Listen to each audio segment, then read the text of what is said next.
तो देखिए यहाँ पर क्या दिया है, F A B C, 3 variables दिए हैं, 3 वेरिएबल्स मतलब 2 to the power 3 equal to 8 cells 3। तो 8 सेल्स तो आपको बनेंगे, ये समझ में आ गया। पहले बना लेते हैं यहाँ पर सेल्स। अब इसको कैसे रखना है, अगर 3 है तो एक तरफ एक को सिंगल और 2 को यहाँ पर कंबाइन में। इसके बाद हम क्या करेंगे, यहाँ पर इसको रिप्रेजेंट कर देंगे, ठीक है। ये मेथड मैंने आपको बताया है। एट अ टाइम हम क्या करेंगे, एक ही बीट को चेंज करेंगे, ठीक है, बी से सी कॉम्प्लीमेंट। अब यहाँ पर नंबरिंग करेंगे 0 1 2 3 4 5 6 7। ये करने के बाद क्या करना, आप देखना कि मैं बनाने का है ना तो 2 पेन का यूज करना, ठीक है। अब जहाँ जहाँ पर ये नंबर्स है वहाँ पर हम वंस को फिल करेंगे, 1 3 5 7। आपको देख के समझ में आ रहा है इसमें बनेगा क्या, सबसे बड़ा ग्रुपिंग 4 का ही बनेगा। बना दो, समझ ही आ गया है ना। 4 की ग्रुपिंग, क्योंकि मैक्सिमम देखो यहाँ 2 2 की ग्रुपिंग भी मैं बना सकती थी। कैसे बनाती, एक यहाँ पर बनाती, एक यहाँ पर बनाती, पर ये गलत है। आपको ऐसे 2 की ग्रुपिंग नहीं करना। सबसे ज्यादा 2 की पावर में जो नंबर्स बन सकते हैं, सेल्स बन सकते हैं, वो पहले आपको बनाना है, ठीक है। तो यहाँ पर तो 4 सबसे ज्यादा बन सकता है, तो मैं यही बनाऊंगी। अब इसको लिखेंगे कैसे, 2 तरीके हैं।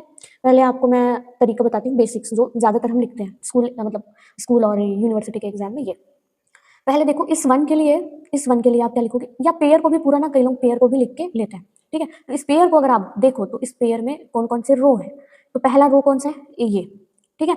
तो इसके लिए मैं क्या पॉसिबल कॉम्बिनेशन हो सकते हैं, तो इसके लिए बनेगा ए कॉम्प्लीमेंट, और ये हो जाएगा क्या, बी कॉम्प्लीमेंट सी, प्लस इस ए कॉम्प्लीमेंट को आप क्या करोगे, इस वन के लिए लिखोगे बी सी, फिर क्या करोगे, प्लस इस वन के लिए क्या हो जाएगा, ए बी कॉम्प्लीमेंट सी, और इस वन के लिए क्या हो जाएगा, प्लस ए बी सी, ठीक।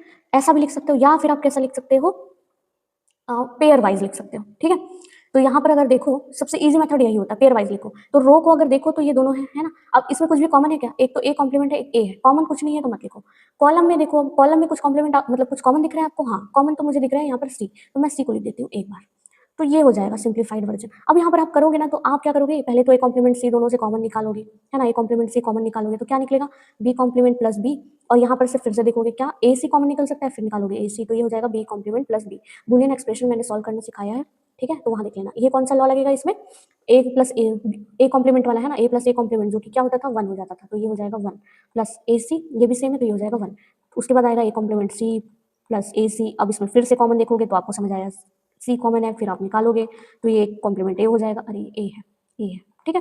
फिर ये हो जाएगा 1, तो ये आएगा सी। तो ऐसे फिर आपको इतना करने के बाद ये सी आएगा। तो आप क्या करना, पहले तो उस पेयर का रो को देख लेना, और रो में देखना क्या चीज कॉमन है, अगर कॉमन नहीं है तो उसको हटा लो। फिर कॉलम में देखना क्या चीज कॉमन है, जो कॉमन है ना उसको बस लिखना, बाकियों को हटा देना, तो आपका इजिली आंसर आ जाएगा।